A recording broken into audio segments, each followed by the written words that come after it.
Chapter 2. Petite, paranoia and claiming a stake.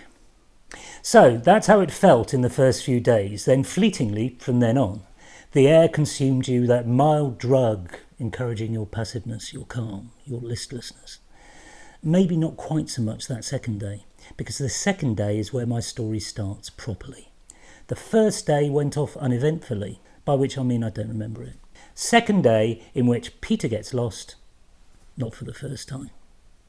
There were lots of us. It was morning break, down by a large rockery surrounded by a crescent-shaped path. I found myself in amongst a large group of chattering girls, all of whom seemed to be much older than me. There were maybe 200 of them.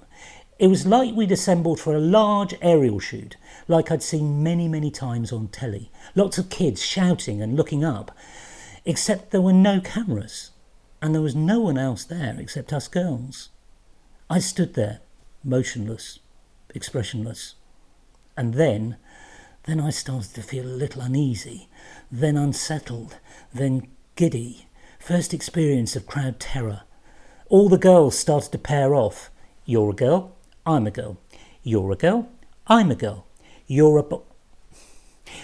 girl, I'm a girl, etc.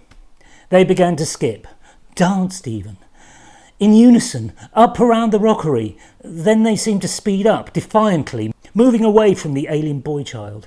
The line grew and grew. It began to take on a life of its own, curling and whirling, completely in sync, monstrous, snake-like, celebratory, unstoppable. I followed, unpaired, mesmerised, terrified. Infant paranoia had paralysed my untainted mind, and I slowed right down.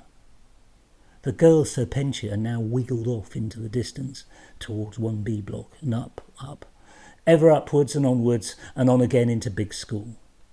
The play areas were now deserted. I had no idea where I was or where I was supposed to go next. And so I did what any sensible alien does when he's on deserted ground. I sobbed. Really sobbed. It had to be sobbing, otherwise no one would have heard me. And sobbing's so much more effective than wailing. Wailing's a sign of acute attention grabbing, whereas sobbing pulls at the heartstrings, makes you friends for life. Well, friends for the next 10 minutes at any rate. Enough to make your little 4-year, 10-month, 21-day self feel himself again. 1 minute of sobbing. It's all it takes, 1 minute. That's all before the cavalry comes, or perhaps that's the infantry. Cadets, in the perfect forms of Lucinda and Caroline. I have to say that I fell in love immediately, before they even started to say anything. No, maybe it wasn't love, but it was certainly something quite different from what I'd felt towards my sisters, ever. This is what happened the first time. And it happened again many, many more times with many, many more girls, young and not so young. They genuinely looked concerned. I tell you, if you're 4 years, 10 months and 21 days old, sobbing works. "Who's this?" says Caroline. "It's a boy, it's a boy," says Lucinda. "It really is. It's a little boy. What are you doing here?" Yes, it was that kind of girls' school, bit posh. "Are you crying?" Yes. "Are you lost?" Yes. "I'm Caroline. I'm Lucinda. We're friends." "Are you in kindergarten?" Yes. "I've got a brother. He's not here. He's at King Edward's." "Don't cry. We'll look after you." And off we trotted, probably, through the door of 1B block, where I was dispatched, barely embarrassed, to my fellow girls.